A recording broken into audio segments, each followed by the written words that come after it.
Halo Gan, bertemu lagi di Juragan Keren, tempat agan-agan keren belajar tentang percuanan juga leadership dari orang-orang keren deh pokoknya. Nah, di episode kali ini kita bakal ngobrol santai bersama seorang yang memiliki daya juang yang tinggi dan sangat mencintai rakyatnya. Memulai karir dari bawah dan sekarang menjadi pemimpin di Kabupaten Bandung.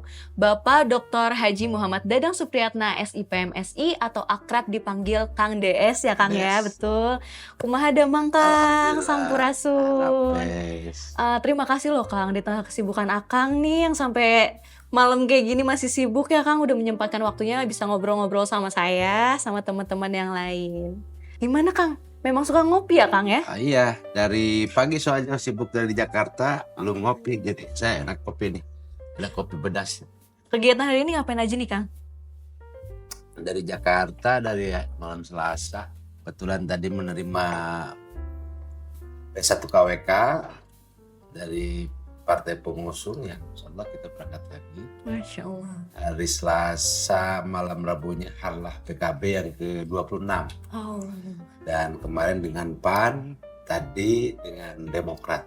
wah, berarti memang udah pasti ya Kang ya? Ya, kita walaupun tadi cara ngedadak ya kita pakai US hanya 30 menit dari Jakarta ke Betul sini. Kang, sekarang jadi serba cepat. Lebih cepat. Jakarta Bandung. Ya, Kang, saya lihat dari tadi ya Kang emang suka ngopi dan di belakang sini juga banyak kopi-kopi asal Jawa Barat, Kabupaten Bandung. asal Kabupaten Bandung. Oh. Di sini kan ada beberapa pelaku UMKM dan petani kita yang khusus produk kopi Mm-mm. dan menjadi juara internasional Wah, di Eropa dan tentunya sudah beberapa kali ekspor. berarti memang ini asal Kabupaten Asal Bandung. Kabupaten Dari mana Bandung. aja sih Kang? Ada yang dari Cimau, ada yang dari Pangalengan, juga Ciwidey. Beberapa tempat yang tentunya ini setiap bulannya rutin ya. Memang Akang ini sangat membantu UMKM ya Kang ya. betul. Apalagi kopi di Kabupaten Bandung juga saya tadi sempat berbincang-bincang. Katanya di Kabupaten Bandung ini memang kopinya emang enak-enak ya Kang ya? Kopinya ada kopi yang, apalagi yang sekarang, ada kopi yang rasanya combrang. Ya itu lebih wangi. Dan sudah ada buyer kemarin, langsung juga ekspor. Wah, hebat sekali nih Kang. Dan favorit Akang apa nih Kang? Nah, kalau saya mah yang penting kopi hitam aja. Semuanya sama ya Kang ya? Sama. Nih saya mau tanya nih Kang, biasanya kalau misalnya aktivitas lagi padat kayak gini, Akang rehatnya ngapain aja sih Kang? Kalau saya sih rehatnya paling pas hari jam kerja ya istirahat sekalian isoma ya. Jadi istirahat, terus sholat, terus makan. Nah, setiap paling pas waktunya sholat ya kita sholat. Setelah sholat kegiatan lagi. Rata-rata sampai jam 10-11 malam lah kegiatan itu selesai. Memang ya sekarang juga kita masih ada Ya, kegiatan ya Kang ya. Hebat sekali Akang ini. Akang ini memulai karir sebagai pembisnis dari muda. tuh. Nah Kang, ngomongin masa kecil nih Kang, ngomongin masa muda nih Kang. Kalau misalnya saya sebutin nama Pak Haji Rasmana, apa yang ada di benak Akang? Pak Haji Rasman itu kakak saya yang nomor 2 di keluarga dan saya anak yang ke-9. Karena orang tua saya ini mempunyai anak 9, jadi begitu saya usia 5 tahun sudah diurus oleh kakak saya. Saya tahu di Samoja, Bandung, ya Kosami itu tempat main saya. Jalan Centek, SMP 4 itu tempat mainan saya waktu kecil. Dan di saat itu juga saya sudah mulai bisnis kecil-kecilan dagang jangkrik. Ya, kalau pulang ke Sapan saya ajak teman-teman untuk ke sawah cari jangkrik, saya tampung. Setelah itu saya jualan di SD Centeh. Itu pada waktu kecil ya, sebelum saya sekolah. Nah, jadi sudah terbiasa karena kakak saya itu seorang supplier, kalau dulu mah anemer karena punya kegiatan menjadi pemborong bangunan gitu. Jadi di usia 5 tahun itu saya sudah dibawa ke proyek-proyek gitu. Nah disitulah mungkin sudah terbiasa, dan berikut itu sama bapak saya juga ikut. Karena bapak saya itu tukang kayu yang membantu kakak saya waktu itu. Nah pada waktu sekolah, karena waktu dulu mau sekolah itu kan saya harus sampai telinga. Nah kebetulan saya kan pendek. Jadi pas telinga itu belum sampai-sampai, sehingga saya sekolah itu usia 8 tahun ya. Oh, jadi zaman dulu itu untuk masuk sekolah itu nggak dihitung usia 6 atau 7 tahun, dilihat daripada tangan ini nyampe ke telinga atau enggak. gitu ya Kang Nah, ya. kalau sudah nyampe ke telinga baru bisa sekolah. Oh gitu, Iya. saya baru tahu malah Kang. Dan disunatnya juga kan dulu, kalau sekarang kan dibius. Kalau dulu mah kan direndam di Sungai Citarum. Oh, Bedanya itu. Gitu. berarti emang Akang tuh dari kecil asli sini ya Kang ya? Asli Kabupaten Bandung di Sapa. Yang notabene tukang bata ya, pengrajin bata merah. Berarti masa kecil Akang emang sudah mulai Ya. berbisnis ya dari kecil ya Kang ya? Terus perannya Pak Haji Rasmana ini, Pak Haji Rasman itu kakak saya dan juga bapak saya, karena memang di usia 5 tahun itu sudah diurus, sampai nikahnya kakak saya itu saya juga dibawa. Dan bahkan setelah saya sekolah, mungkin kelas 2 SD lah, saya sekolah di Madrasah Ibtidaiyah Sapan. Kegiatan sekolah saya itu habis sekolah pulang, terus bantu orang tua ke pengrajin bata merah itu, produksi bata merah, pada asarnya ngaos ya, ngaji gitu kan, ngaji ya betul. terus pada maghribnya ngaji juga, terus pada subuhnya juga ngaji, jadi 3 kali waktu itu. Pas usia saya waktu kelas 2 MI itu, sempat orang tua saya atau ibu saya menceritakan kehidupannya. Nah, sampai menangis, dan saat itu mengalirkan air mata ke pipi saya. Dan saat itu pula saya sudah mulai itu puasa Senin Kamis itu di kelas 2 SD ya kalau dulu. Jadi sampai sekarang sudah terbiasa. Terus kalau masa-masa kelas 4, kelas 5 saya sudah mulai usaha jualan es termos di sekolah. Ya, terus kalau bulan puasa saya selalu jualan. Dulu mah ada lotre, ada petasan, balonan dan sebagainya. Saya ingat waktu itu dikasih modal Rp800 setiap mau puasa itu. Setelah mau lebaran itu saya pasti dari Rp800 itu menjadi Rp15.000. Nah, di Rp15.000 itu saya bisa membeli dengan hasil usaha itu 1 setel pakaian. Itulah suatu kebanggaan saya pada waktu kecil.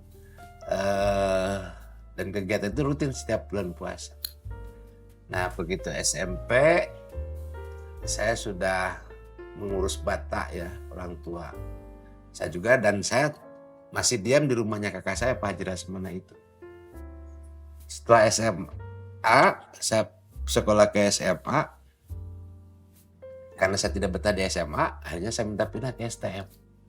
STM itu di STM Pindad yang pada saat itu numpangnya di STM 4 ya, 4 Jalan Keliningan. Nah, disitulah mulai kegiatan-kegiatan usaha supplier. Jadi dari pada subuh setiap hari itu saya selalu bikin jadwal. Jadi setiap pada subuh itu saya pasti bawa air minum untuk karyawan ke Leo Bata ya, ada 15 Leo lah waktu itu. Terus kalau lagi ngebakar bata saya tuh suka beresin, dan jam 7 paginya saya bantu kakak saya Pak Haji Rasmana. Jadi di proyek, karena dia udah punya proyek. Saya bantu dari mulai manajemen keuangan segala macamnya, termasuk logistik ya, barang masuk keluar, pembelanjaan, stok dan sebagainya. Dan saya lihat karyawan, gajian segala macam. Jam 12-nya saya sekolah, pulang sekolah jam 7 pada Isya saya baru nyepir truk, pulang ke rumah rata-rata jam 1 malam. Jadi kebiasaan saya tidur 4 jam sih memang sudah dari dulu gitu. Iya, jadi itu sudah terbiasa ya Nah. Kang ya? Belum ada apa-apanya ya Kang ya, jam 11 malam udah selesai. Belum ada. Hebat nih Kang, luar biasa. Nah Kang, karena kan dari tadi ngomongin bisnis ya Kang ya. Nah, yang namanya bisnis kan pasti ada jatuh bangunnya Kang ya. Akang nih pernah ngerasain jatuhnya apa nih Kang? Pernah. Saya waktu itu tahun 88 itu saya udah penghasilan 2 juta. 2 juta itu 1 minggunya 500 ribuan. Jadi yang 500 ribu itu per minggu dari penghasilan saya supplier, dan juga saya bantu kakak saya Yang 150.000 itu saya selalu kasih ke ibu saya dan ponakan saya. Dikasih yang saya pegang 30.000. Saat itu saya masih sekolah STM mulai kelas 2 lah mungkin yang udah mulai. Sehingga saya waktu itu sudah punya mobil truk untuk angkutan barang, sudah punya mobil kecil, motor dan map gelang segala macam udah. Artinya sudah sudah cukup lah. Iya, betul. Nah sehingga pada waktu selesai sekolah STM, saya nggak kuliah. Kenapa nggak kuliah? Ya karena tujuan kuliah itu kan sudah untuk mencari uang. Betul. Karena saya sudah dapat penghasilan. Terus tahun 93 saya mulai jadi kontraktor. Saat itu saya punya pekerjaan di KHTEK ya. Ya saat itu sekitar berapa puluh juta itu gede. Saya sudah punya usaha sehingga saya punya hasil usaha itu hasil jadi kontraktor pertama. Saya punya motor, saya beli TV segala macam. Akhirnya saya 93 menikah bulan Desember ya. Setelah menikah baru 4 bulan saya sudah bisa bikin rumah sendiri. Alhamdulillah. Jadi berkat kerja keras semuanya dengan kakak saya itu. Saya punya penghasilan pada waktu 57 juta. Dibuka, ya udah akhirnya saya mau bikin rumah, kakak saya beli mobil, Pak Haji Rasmana. Dari situlah tahun 95 setelah saya punya anak yang pertama itu saya bikin perusahaan dengan kakak, bikin PT. Saya direktur utama, kakak saya komisaris. Nah saat itu sudah mulai kita pekerjaan gede lah, 1,5 miliar gitu kan. 96 saya dapat pekerjaan di Kerawang. Waktu itu hanya dengan puskopat. Hanya waktu itu karena kita belum pengalaman, RAB-nya menggunakan harga satuan Bandung. Sementara pekerjaannya di Kerawang. Nah begitu kita mengerjakan, ternyata harganya kan beda. Nah ini jadi pengalaman pahit lah. Tapi karena sudah kontrak, sudah FOU dengan puskopat, akhirnya puskopat minta untuk diselesaikan. Akhirnya saya selesai. Ya dengan mengandung resiko dan konsekuensi, ya ini tidak menghitung untung, tapi setiap hari itu menghitung rugi. Dan terbukti bahwa rugi itu saat itu kurang lebih 0,5 miliar ya, tahun 96.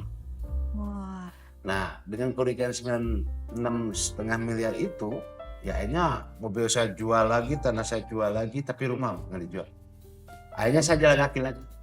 Cukup. Saya kembali lagi ke Liobata dengan ibu saya. Setiap hari itu saya dikasih 10.000 rupiah sama ibu. Yang penting saya bisa beli untuk beras. Nah disitulah merasa dan terasa. Saya makanya selalu mengingatkan kadal pakur kuna kufron. Kadang-kadang kepakiran mendekatkan diri kepada kekufuran. Keimanan kita diuji itu betul. Jadi merasa kita limbung, jalan nggak karu-karuan. Saya saat itu akhirnya saya disuratin sama Pak Kiai, uak saya. Saya dibawa dan datang ke rumahnya. Uak saya titip pesan cuma satu. Titip dah, ujang kata saya. Uak titip jangan sampai menjual iklan. Nah disitulah akhirnya uak menyarankan waktu itu kurang syukuran rugi. Saya kan kaget, syukuran rugi gimana? Iya betul. Ya udah bebeja kayak mana ya gitu. Akhirnya saya ngomong ke ibu saya, Pak, kata uak syukuran rugi Pak, iya.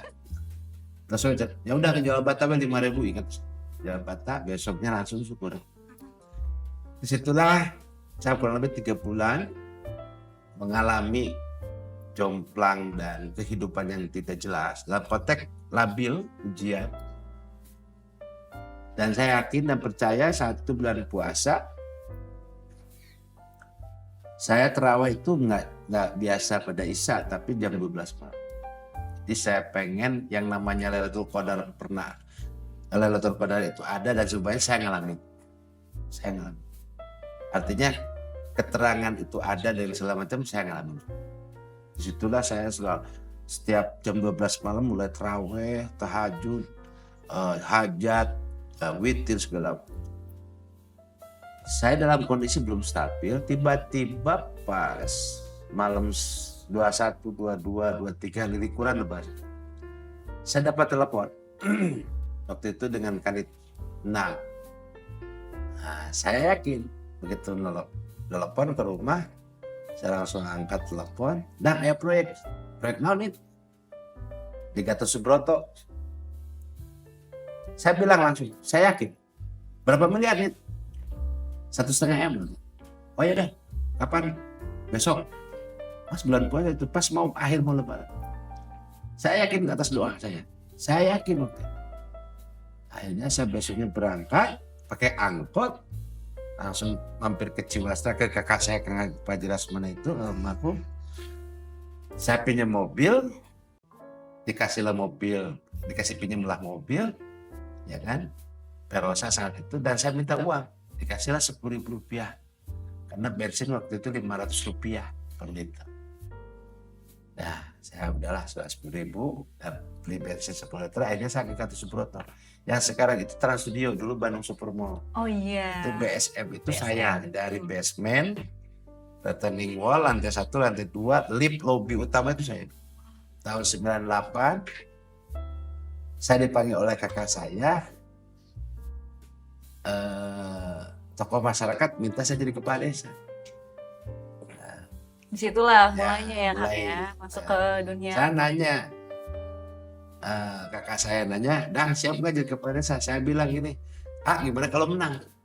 Loh ya halus, bukan begitu, kan ini perusahaan gimana? Gitu. Jadi saya minta waktu seminggu, gitu. Saya nunggu seminggu hasil istiaroh, akhirnya saya dapat gambaran yang bagus. Bismillah. Lanjut ya Kang ya, sampai sekarang. Ya. Hebat, alhamdulillah. Kang, kan Akang ini udah dari kecil berarti udah mulai berbisnis ya Kang ya? Ya. Ada nggak sih perasaan sedih gitu masa kecilnya dipakai untuk berbisnis? Kan biasanya anak kecil pengen main, masih pengen main gitu kan.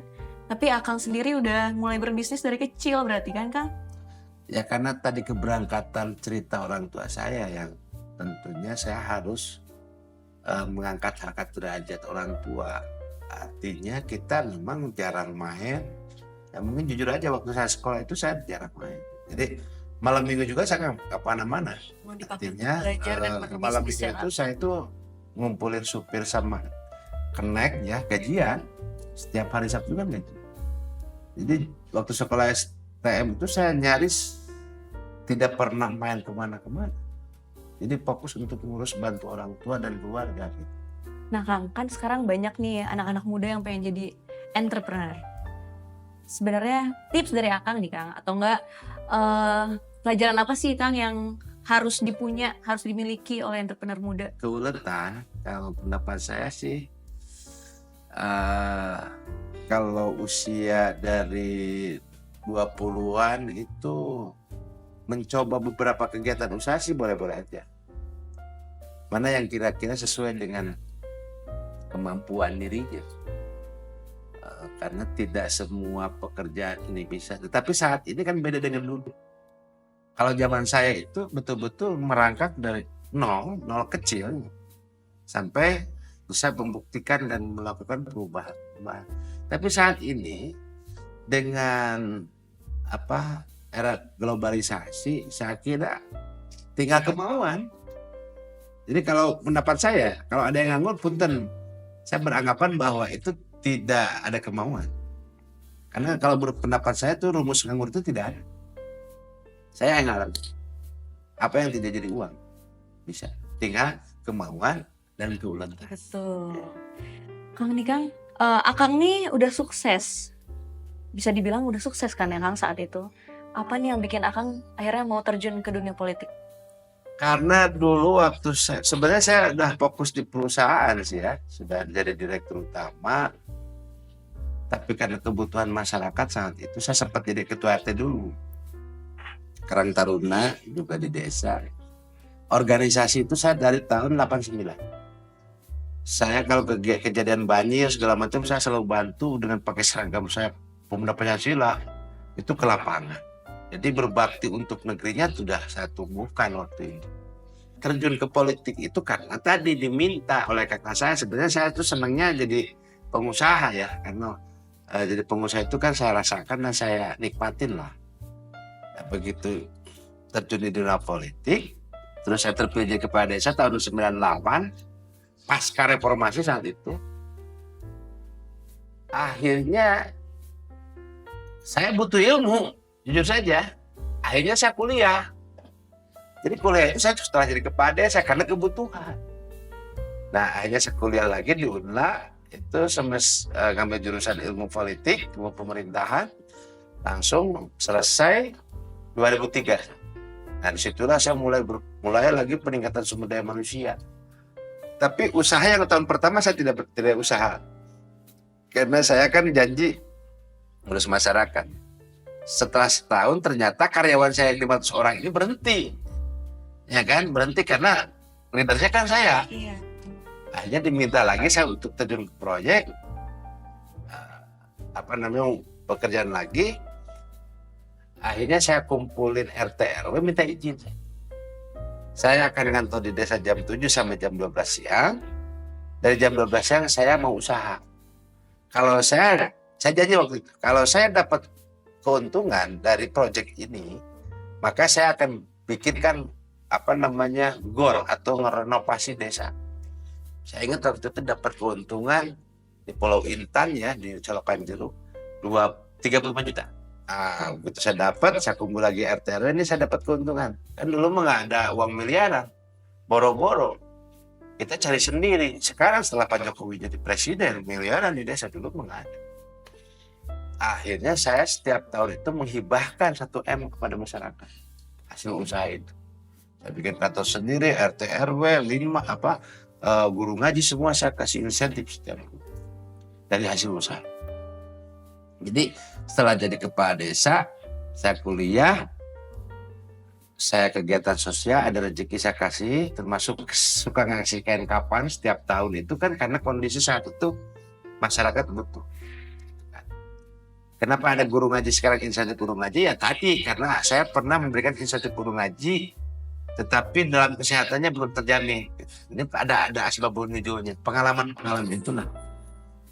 Tahun 2003 saya selesai kuliah, 2026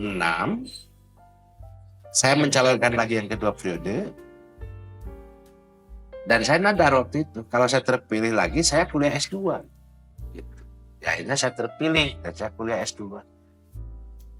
Tetapi tahun 2006 bapak saya meninggal, 2007 ibu saya pas mau meninggal ada amanat. Amanat yang tentunya sangat luar biasa. Apa itu? Jadi doa yang paling utama itu dari ibu saya. Amanat dari ibu saya itu titip keluarga segala macam, diantaranya bungsu. Kan saya bungsu kan. Maneh mah lamun aya kahayang nanon bakal laksana. Jadi kalau kamu punya niat apapun bakal terlaksana. Ya mak, amin. Maneh mah walaupun bungsu tapi bakal dikolot. Itu sama ibu saya. Amin. Jadi walaupun paling kecil tapi dituakan dari keluarga. Yang ketiganya didoakan ku emak mana sih jadi bupati. Itu tahun 2007. Wow. Mama besok mau balik, mau bisa dihalangan. Pikir saya dari rumah sakit, ternyata meninggal dunia. Nah disitulah saya kehilangan arah karena kehilangan seorang ibu ya. Tapi doanya itu luar biasa. Dan yang kedua, kenapa saya mencalonkan bupati? Karena doanya juga amanatnya almarhum kakak saya, Pak Haji Rasmani. Dua sosok inilah yang membuat saya semangat memberikan yang terbaik untuk masyarakat, berjuang, ya, sehingga saya saat ini ya, alhamdulillah S2 bisa selesai, S3 pun selesai, dan saya saat ini jadi bupati. Tapi sebelumnya 2009 saya diminta kakak saya itu jadi anggota DPRD dulu.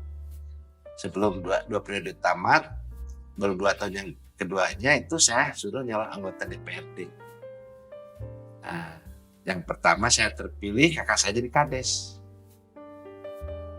Tahun 2011 meninggal dunia, sebelum meninggal ada amanat. Gitu. Di antaranya saya harus jadi bupati.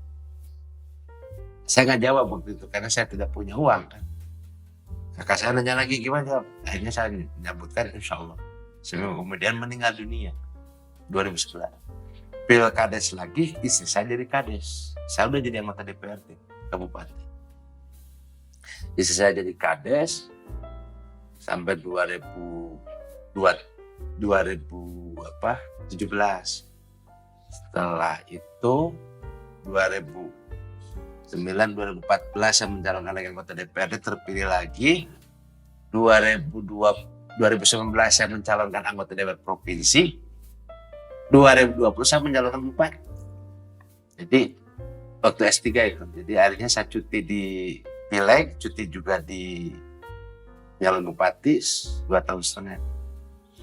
Dan alhamdulillah terpilih jadi bupati. Alhamdulillah.